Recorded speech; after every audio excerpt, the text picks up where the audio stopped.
ವಯಸ್ಸಿಗೆ ಬಂದ ಮಗ ಇದ್ದರೂ ಮತ್ತೊಂದು ಮದುವೆ ಮಾಡಿಕೊಂಡ ತಂದೆ. ಬಂದ ಹೆಂಗಸನ್ನು ತಾಯಿ ಎಂದು ಸ್ವೀಕರಿಸಲಾಗದೆ ನರಕ ಅನುಭವಿಸಿದ ಮಗ. ಇದರಲ್ಲಿ ಯಾರದ್ದು ತಪ್ಪು ನೀವೇ ಹೇಳಿ. ನಿಮ್ಮ ಅನಿಸಿಕೆ ಅಭಿಪ್ರಾಯ ಏನೇ ಇದ್ರೂ ತಪ್ಪದೇ ಕಮೆಂಟ್ ಬಾಕ್ಸಲ್ಲಿ ತಿಳಿಸಿ. ಕಡಲಿನ ಮರಳ ರಾಶಿಯ ಮೇಲೆ ಕುಳಿತು ಅದರ ವೈಶಾಲ್ಯವನ್ನೇ ನೋಡುತ್ತಾ ಇದ್ದರೆ ಇನ್ನಿಲ್ಲದ ಆನಂದ, ನೆಮ್ಮದಿ, ಪ್ರಶಾಂತ ಮನಸ್ಸು ದೊರಕುತ್ತೆ ಅಂತ ಹಲವರು ಹೇಳ್ತಾರೆ. ಆದರೆ ನನಗೆ ಹಾಗಾಗೋದೇ ಇಲ್ಲ. ಬರಿಯ ಯೋಚನೆಗಳು, ಹಳೆಯ ನೆನಪುಗಳು ನನ್ನನ್ನು ಮುತ್ತಿಕೊಂಡು ಬಿಡ್ತಾವಲ್ಲ.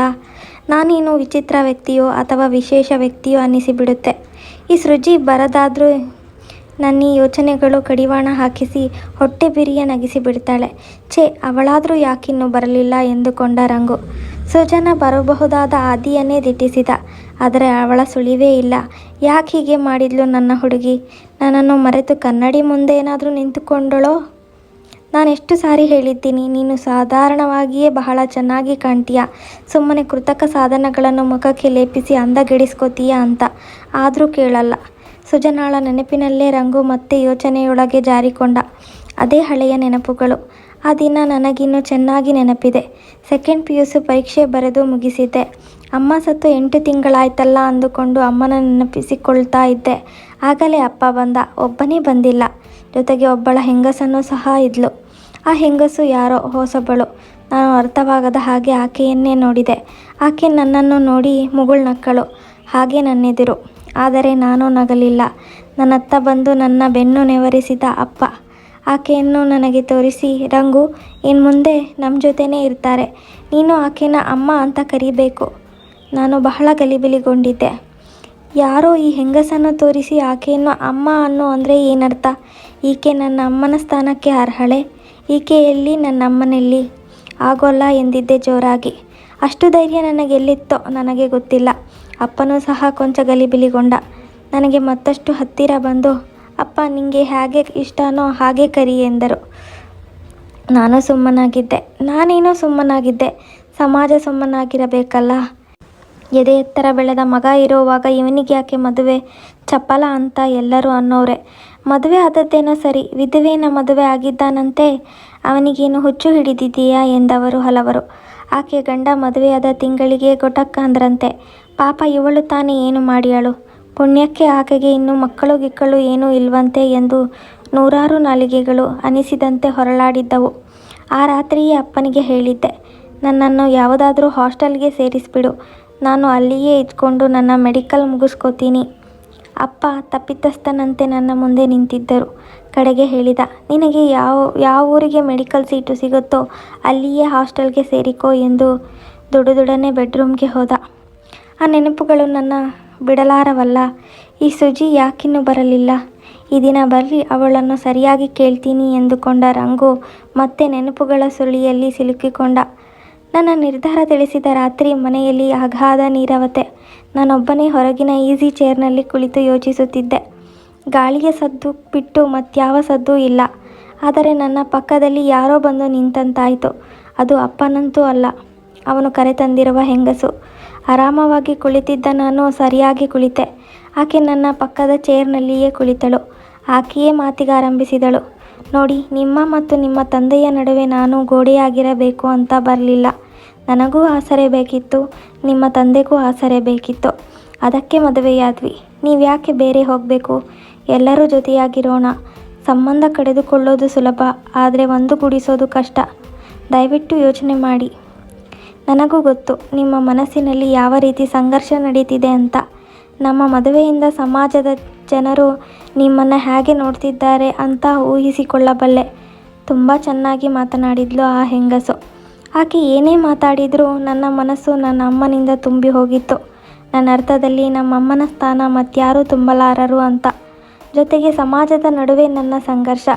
ಕಡೆಗೆ ಆಕೆಗೆ ಹೇಳಿದೆ, ನಿಮ್ಮ ಬಗ್ಗೆ ನನಗೆ ಯಾವುದೇ ಬೇಸರ ಇಲ್ಲ. ನೀವು ಚೆನ್ನಾಗಿರಲಿ ಅಂತಾನೇ ನಾನು ಬೇರೆ ಊರಲ್ಲಿ ಓದಲಿಕ್ಕೆ ಹೋಗ್ತಾ ಇರೋದು.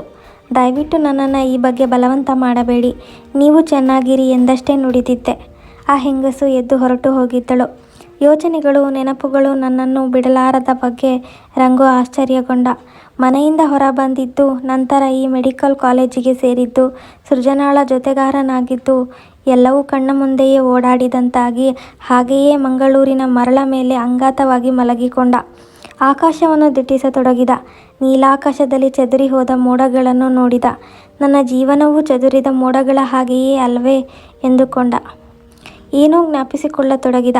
ಆ ದಿನ ಸೃಜನಾ ಕ್ಲಾಸಿಗೆ ಬರದೇ ಹೋದುದರಿಂದ ಬೇಸರವಾಗಿ ಹಾಸ್ಪಿಟಲ್ನ ಮುಂಬದಿಯ ಕಲ್ಲು ಬೆಂಚಿನ ಮೇಲೆ ಕುಳಿತಿದ್ದೆ. ಓಡಿ ಬಂದ ಸಹಪಾಠಿ ಕುಮಾರ್, ಹೊಸದು ಡೆಲಿವರಿ ಕೇಸ್ ಬಂದಿದೆ, ಟೀಚ್ ಮಾಡ್ತಾ ಇದ್ದಾರೆ, ನೋಡೋಕೆ ಬರಲ್ವಾ ಎಂದ.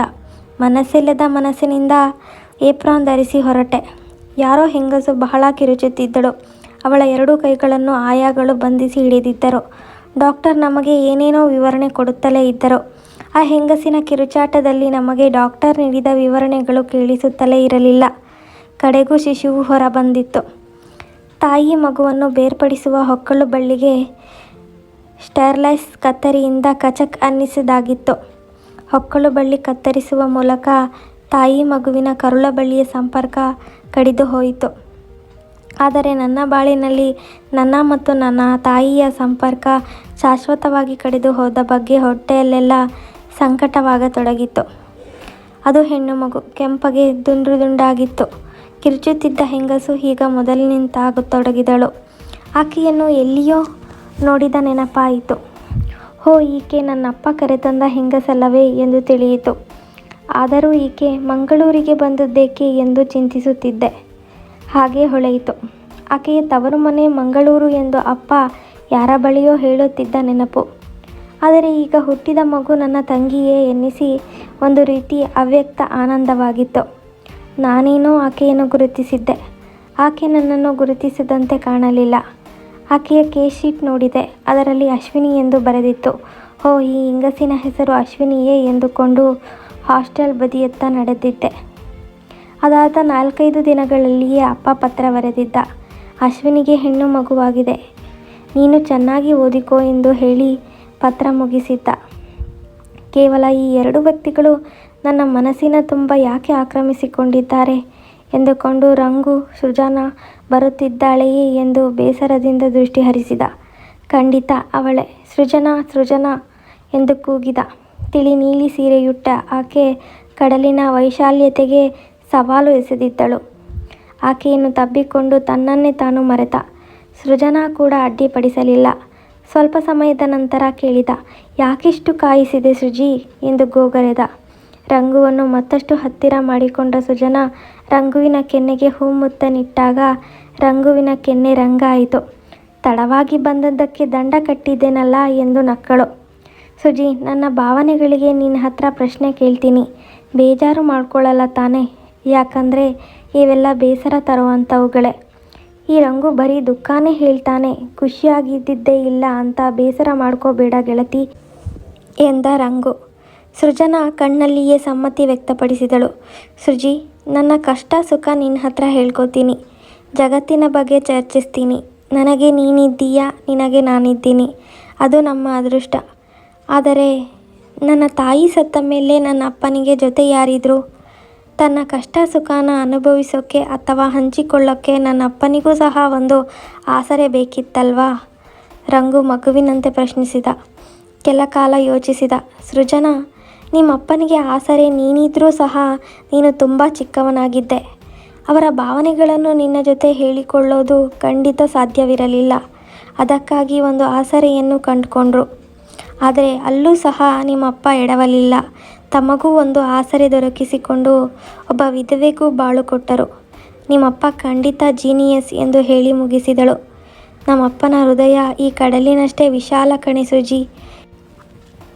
ಇಷ್ಟು ದಿನ ಒಳ್ಳೆಯ ಬಾಳನ್ನು ನಾನೇ ಹಾಳು ಮಾಡಿಕೊಂಡನಲ್ಲ.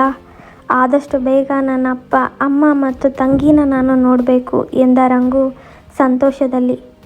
ನೀನು ಮನೆ ಬಿಟ್ಟು ಈ ಮಂಗಳೂರಿಗೆ ಬರದೇ ಹೋಗಿದ್ರೆ ನನಗೆ ನೀನು ಎಲ್ಲಿ ಸಿಗ್ತಿದ್ದೆ, ನಿನಗೆ ನಾನು ಎಲ್ಲಿ ಸಿಗ್ತಿದ್ದೆ?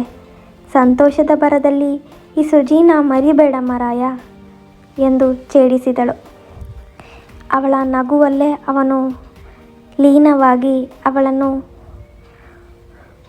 ತನ್ನ ಭದ್ರ ಬಾಹುಗಳಲ್ಲಿ ಬಂಧಿಸಿದ. ಸೂರ್ಯ ಸಂಪೂರ್ಣವಾಗಿ ಕಡಲಿನ ರಾಣಿಯ ಜೊತೆ ಚಕ್ಕಂದ ಆಡುತ್ತಿರುವ ಹಾಗೆ.